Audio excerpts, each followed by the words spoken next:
Assalamu alaikum, dear students. Today we are going to learn a very important topic. We are going to learn about the adolescent stage, one of the beautiful stage of the life, as poets have been described it as spring up life of the human beings. Now, if we see the whole lifespan of a human being has been classified into various stages of growth and development. The first stage is the stage of infancy, then there is childhood, then there is adolescence and adulthood. Now, today our topic is adolescence. What is adolescence? Adolescence is actual the period of beginning of sexual maturity to the completion of physical growth.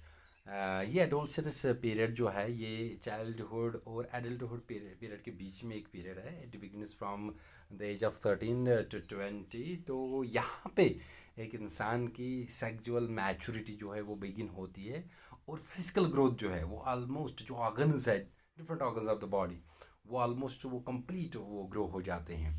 तो ये most critical period of इंसान की development का है और इसमें काफ़ी ध्यान रखना होता है एक टीचर को कि किस तरह से मैं एक एडोलसेंट से डील करूँगा.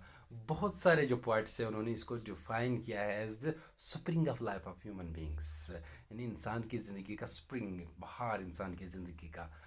And that is the beautiful stage of human life. तो और एक इंसान की ज़िंदगी का काफ़ी important high span of life है.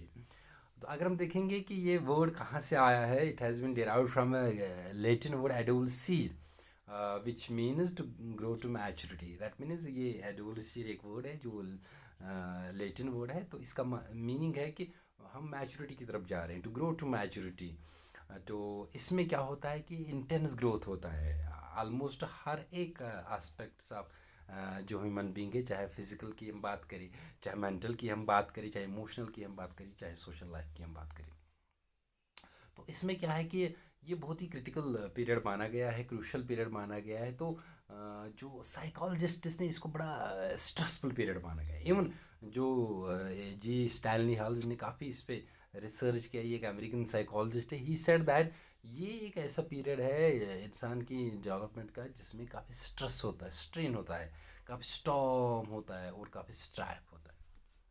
नो जो ये पीरियड है इंसान की ज़िंदगी का, ये एडोलसेंस स्टेज जो है एक डेवलपमेंट वाला स्टेज है.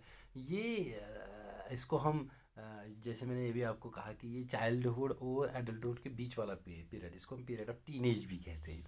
तो ये स्टार्ट 13 ईयर्स से हो जाता है और एंड अप टू 20 ईयर्स तक हो जाता है. लेकिन ये डिफ़र भी करता है अलग अलग कल्चर्स में, depends on geographical condition, socio economic condition. तो location of various countries of the world ये डिफ़र भी हो जाता है. किसी जगह इसका जो स्पेन ऑफ एज है फ्राम 13 to 20, ये चेंज भी हो सकती है. अब अगर हम देखेंगे कि कुछ साइकोलॉजिस्ट ने इसको कैसे डिफाइन किया है, जैसे हॉल ने इसको डिफाइन किया है, adolescence is that period of human life where an individual is capable of producing offspring of same kind. That means again यहाँ पे वो उस काबिल बन जाता है दैट ही कैन जो अपना ऑफस्प्रिंग प्रोड्यूस करे. That means he can that means she can give birth to a new offspring, and a male can be able to produce sperms.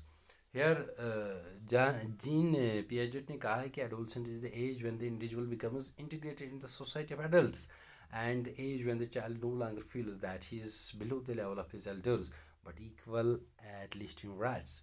तो यहाँ पे क्या होता है कि यहाँ पे इंसान सोशल बन जाता है और उसको लगता है कि एक जैसे चाइल्डहुड में इंसान ज़्यादा सोसाइटी के बारे में नहीं सोचता, लेकिन जैसे वो एडोलसेंस में एंटर हो जाता है उसको लगता है I am as par with adults. तो जो इनके हुकूक है वो मेरे भी हुकूक है, तो मुझे भी अब सोसाइटी के लिए कुछ ना कुछ ज़रूरी करना चाहिए. Well, now, what are the main characteristics of adolescence? We will go through one by one. First of all, we will see physical development. What type of physical development occur in adolescence? ये जो adolescence period of growth and development है, इसमें rapid growth हो जाती है different organs of the body की, और एक रैपिड रेट से हो जाती है और ऑलमोस्ट फाइनल स्टेज तक पहुंच जाती है इंसान की बॉडी ऑर्गन. अगर हम आर्म्स की बात करेंगे, लेग्स की बात करेंगे, ये बड़ी ग्रो लॉन्गर हो जाती है, जितना इनको होना है हो जाते हैं. हैंड्स एंड फीट ये ग्रो बिगर हो जाते हैं, bones and muscles rapidly grow हो जाते हैं, फैशियल फीचर चेंज हो जाते हैं। और जब ये बहुत सारी चेंजेस हो जाते हैं तो इंसान को अपना आप awkward सा लगता है, क्लमसी सा लगता है। तो साइकोलॉजिस्ट जो है, फिजियोलॉजिस्ट जो है, वो ये व्यू रखते हैं कि that an individual attain maximum physical growth in this stage. Yes, you have to remember maximum physical growth in this stage. तो इसमें क्या होता है, तो maximum limit in regard to जो साइज इंसान का हो जाता है, वेट हाइट इज़ अचीव्ड। तो इसमें मैक्सिमम हो जाती है। इसका मतलब ये नहीं कि बाद में इंसान वेट तो इसका बढ़ सकता है, लेकिन जो या साइज, लेकिन जो हाइट है तो इसमें जो है कि मैक्सिमम हो जाती है। इसमें the growth of outer in organism maximum, outer जो इनर ऑर्गेनिज्म इंसान की उसमें भी ग्रोथ मैक्सिमम हो जाती है। तो इसमें क्या हो जाता है, इसमें एक इंपॉर्टेंट चेंज आ जाती है, both man and women attain the capability of procreation. यहाँ पे दोनों सेक्सुअली मैच्योर हो जाते हैं, चाहे मैन हो चाहे वुमेन हो। रिप्रोडक्टिव ऑर्गन्स एंड अदर जो बॉडी पार्ट्स है कंसर्न विद रिप्रोडक्शन वो फुली डेवलप हो जाते हैं। बॉयज़ एंड गर्ल जो होते हैं है वो अलग अलग अपनी जो फीचर्स है ऑफ देयर रेस्पेक्टिव सेक्सेस, जो अपने अलग अलग फीचर्स है, जैसे boys achieve masculinity and girls develop lady like features. तो उनमें क्या होता है, बॉयज़ फेसेस एडॉर्न्ड विद बियर्ड, लड़कों को दाढ़ी वगैरह आ जाती है, मूंछ वगैरह आ जाती है। और गर्ल्स में मेंस्ट्रुअल फ्लो हो जाता है, स्टार्ट हो जाता है। And roundness of breast हिप्स among them. The girls sometimes have pimples on their face. तो इस स्टेज में पिंपल्स भी गर्ल्स में फेस में डेवलप हो जाते हैं, क्योंकि वो एक्सेसिव फीमेल हार्मोन के सिक्रेट होने से हो जाते हैं। तो जैसे डिस्टिंग है जो एक एक डिफरेंस लगती है बिटवीन द वॉइस ऑफ जो बॉयज़ एंड गर्ल्स होती है, तो गर्ल्स की वॉइस जो हो स्टिल एंड स्वीट बन जाती है, और जो बॉयज़ की वॉइस है वो हार्शर बन जाती है। तो प्यूबिक हेयर की ग्रोथ भी हो जाती है बॉयज़ में भी गर्ल्स में भी। और मसल जो होते हैं गर्ल्स की वो सॉफ्ट हो जाती है, और जो बॉयज़ की मसल है वो हार्ड एंड फर्म हो जाती है। और this is related to the physical development. Now we will say the mental development. Mental development जो होती है, यहाँ पे देखा गया है कि ऑलमोस्ट जो हमारा माइंड है जो वो almost highest level of development पे पहुँच जाता है। तो एक जो एक ह्यूमन बींग है, एक इंडिविजुअल है, उसमें कौन कौन सी कैपेबिलिटीज़ डेवलप हो जाती है। Increase ability to generalize facts, तो वो फैक्ट्स को जनरलाइज करता है। इंक्रीज एबिलिटी टू अंडरस्टैंडिंग, यहाँ पे इंसान की जब माइंड इंक्रीज हो जाता है तो वो जो है चीज़ों को अच्छी तरह से अंडरस्टैंड करता है without any complexity and difficulty. Increase ability to deal with abstraction, इससे पहले हमें एब्स्ट्रैक्शन के बारे में उतनी अंडरस्टैंडिंग नहीं होती है एज ए चिल्ड्रन, बट जैसे ही हम एडोलसेंट स्टेज में चले जाते हैं तो हम एब्स्ट्रैक्ट चीज़ों को भी समझ जाते हैं। दो थिंग्स विच आर नॉट कंट्रीट है तो हम उनको ईजिली अंडरस्टैंड कर सकते हैं, बिकॉज हमारी माइंड की उतनी कैपेबिलिटी बड़ी होती है। Development of moral memory and imagination, तो यहाँ पे क्या होता है, इंसान की मेमोरी बढ़ जाती है, इंसान की इमेजिनेशन बढ़ जाती है, और यहाँ पे जो इंसान वोकैबलरी जो है वो हाई स्टेज तक पहुंच जाता है, उसकी वोकैबलरी काफ़ी बड़ी हुई होती है। तो वो इमेजिन भी करता है डिफरेंट चीज़ें, क्योंकि इनका उसका जो मेंटल हॉरिजन है वो बड़ा होता है। एबिलिटी टू सॉल्व प्रॉब्लम्स, यहाँ पे इंसान की एबिलिटी बढ़ जाती है, जो भी प्रॉब्लम्स होती है तो वो उसको सॉल्व कर सकता है, आइडियाज़ डेवलप कर सकता है, थॉट्स दे सकता है दूसरों को, वो सजेशन भी दे सकता है। एबिलिटी टू मेक डिसीजन, यहाँ पे इंसान खुद एक डिसीजन बना सकता है, अपना दे सकता है, कर सकता है। जैसे कि वो समझता है अपने आप को I am as far with adults, तो वो खुद ही डिसीजन ले सकता है अपनी लाइफ के बारे, अपने आप के बारे में, क्योंकि उसकी अंडरस्टैंडिंग ऑफ सोसाइटी उतनी बड़ी हुई होती है, उसका माइंड जो होता है उतना बड़ा हुआ होता है कि वो इजीली ये सब कर सकता है। अंडरस्टैंडिंग ऑफ मॉरल कंसेप्ट, तो यहाँ पे क्या होता है कि एक जो इंडिविजुअल होता है वो क्रिटिकली एग्जामिन करता है मॉरल कोड को, कि सोसाइटी में नॉर्म्स क्या है, मिथ्स क्या है, मोल्स क्या है। तो उसी के अकॉर्डिंग वो अपनी क्वेश्चन उसको रेज करता है अकॉर्डिंग टू वैलिडिटी, और बड़ी अच्छी तरीके से वो समझता है कि मॉरल स्टैंडर्ड क्या है। Now coming to the social development, adolescence is a period of increase social relationship contacts. यहाँ पे तो इंसान सोशल से सोशल बन जाता है, क्योंकि यहाँ पे जो होता है एक इंसान जो है एक जैसे एक, इससे पहले अगर हम चाइल्ड की बात करेंगे तो चाइल्ड बड़ा इगोइस्टिक होता था, सेल्फिश होता था, लेकिन यहाँ पे ऐसा नहीं है। यहाँ पे ये चीज़ ये छोड़ देता है, यहाँ पे इसको एक सोसाइटी वाला सेंस डेवलप हो जाता है। इसमें जो एक एडोलसेंट है वो सोसाइटी के बारे में सोचने लगता है। तो in adolescent stage the individual becomes a very conscious about, तो देखो यहाँ पे क्या होता है, यहाँ पे क्लियर डिफरेंस हो जाती है बॉयज़ एंड गर्ल्स में। तो वो एडोलसेंट स्टेज जो इंसान काफ़ी यानी ये सेक्स के बारे में जो है ना वो सोचने लगता है। सेक्स इन द सेंस कि वो उसको ये पता चलता है what is masculinity, what is the femininity, जो बॉयज़ एंड गर्ल्स में व्हाट आर द डिफरेंसेस। तो उसके लिए वो क्या करता है कि वो काफ़ी कॉन्शियस बनता है। तो इससे वो प्रेज़ हासिल करना चाहता है। तो अलग अलग जैसे उसकी सोसाइटी में चाहे फ्रेंड्स होते हैं, चाहे पेरेंट्स होते हैं, चाहे टीचर्स होते हैं, चाहे फ्रेंड और भी जो उसके अपने ग्रुप में लोग होते हैं, वो हमेशा प्रेज़ प्रेज़ हासिल करना चाहता है, अपनी तारीफ़ें सुनना चाहता है। एक चूँकि उसमें जो होता है कि वो चाहता है कि जो अपोजिट सेक्स हो वो काफ़ी खुश हो जाए इससे, या अपने आप की सेटिस्फिकेशन जो है उसके लिए वो तारीफ़ें जो डिफरेंट एस्पेक्ट से, डिफरेंट सोसाइटी मेम्बर से वो हासिल करना चाहता है। तो इसमें जो होता है वो एक इम्पॉर्टेंट स्टेटस पे रीच करना चाहता है सोसाइटी की, वो एक इम्पॉर्टेंट स्टेटस हासिल करना चाहता है सोसाइटी में। तो ही बिलीव्स इन जो intimate friendship and attaches himself closely to the group. वो एक ग्रुप के साथ अटैच होता है, फ्रेंडशिप पे काफ़ी बिलीव करता है। तो अपनी प्रॉब्लम्स ग्रुप के साथ डिस्कस करता है, अपने ग्रुप के साथ काफ़ी लॉयल रहता है। और उसमें क्वालिटीज़ ऑफ सिंपैथी डेवलप हो जाती है, कंपटीशन डेवलप हो जाती है, कोऑपरेशन डेवलप, ओबीडियंस, लीडरशिप। तो sometimes he ignores the advice of parents not to please the members of his group. तो वो कभी कभी क्या करता है, पेरेंट्स की एडवाइस को, जो अब बहुत सारी एडवाइस हम देते हैं एडोलसेंट्स को, वो इग्नोर करके अपनी ग्रुप को फॉलो करता है, अपनी ग्रुप को खुश कर देता है।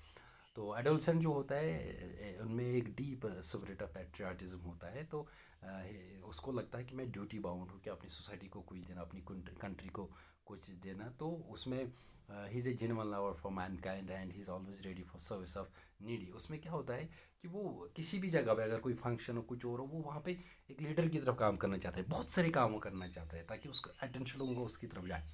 और सोसाइटी के लिए कुछ करना चाहता है, मैन काइंड के लिए कुछ करना चाहता है, कंट्री के लिए कुछ करना चाहता है। तो वो अगर हम क्रैक्सिस का निकालेंगे तो वो सोशल बन जाता है, उसमें काफ़ी सोशलाइजेशन हुई होती है। Now very important thing that is what are the educational implications of this adolescent stage.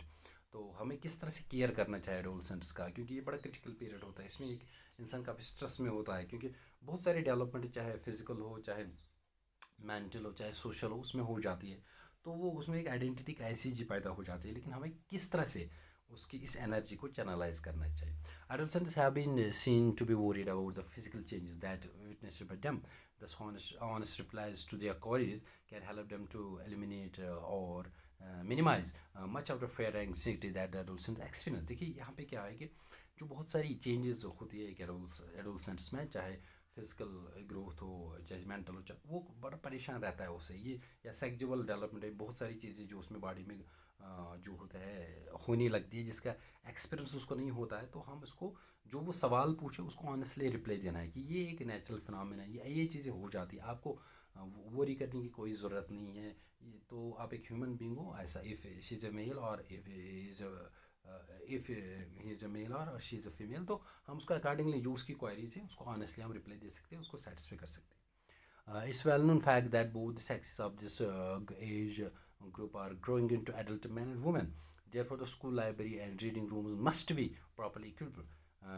This will cater the needs of adolescents in its right perspective. देखिए यहाँ पे क्या होता है, दोनों चाहे मेल हो चाहे फीमेल हो, man and adult, man and women की तरफ डेवलप होने जा रहे हैं, ग्रो होने जा रहे हैं। तो हमें लाइब्रेरी में फैसिलिटीज़ रखनी चाहिए, रीडिंग रूम रखना चाहिए, ताकि वो अपनी नीड्स को, जो जो उनको उनके माइंड में जो भी क्वेश्चन उठे वहाँ से उनको आंसर मिले, पढ़ने से उनको आंसर मिले। Adolescence is a critical period. During this period, they feel happy if they are given opportunity to help others. Hence, parents should discuss all the matters with them and leave them free to accept or reject their viewpoints. देखिए यहाँ पे क्या होता है, critical period ये होता है। तो हाँ, वो हैप्पी फील करते हैं अगर हम उनको अपॉर्चुनिटीज़ देंगे। इसका ये मतलब नहीं घर में अगर वो कोई बात करेंगे तो हम उनको डांटेंगे, नहीं नहीं, हमें उनको उनकी बात सुननी चाहिए, फिर उसमें थोड़ी सी मॉडिफिकेशन करनी है, लेकिन उनकी आइडियाज़ को, उनके थॉट्स को हमें एक्सेप्ट करना है, तब जाके वो सेटिस्फाई रह सकते हैं। It is an admitted fact that adolescent demands independence. It is the duty of the teacher to provide opportunities for self-study and freedom to select their courses and hobbies in their day to day life. देखिए teacher का भी role यही बनता है कि बच्चों को एक फ्रीडम दे, एक प्लेटफॉर्म दे, ताकि वो बच्चा अपनी डे टू डे लाइफ जो है एक हॉबीज़ डेवलप करे, या वो अपने आप को एक्सप्रेस करे, ऐसा उसको एक प्लेटफॉर्म देना है। And then teachers must sincere, जो जब वो डील करेंगे कि एडोलसेंट्स के साथ डील करेंगे, एक पॉजिटिव एटीट्यूड के साथ डील वो करें।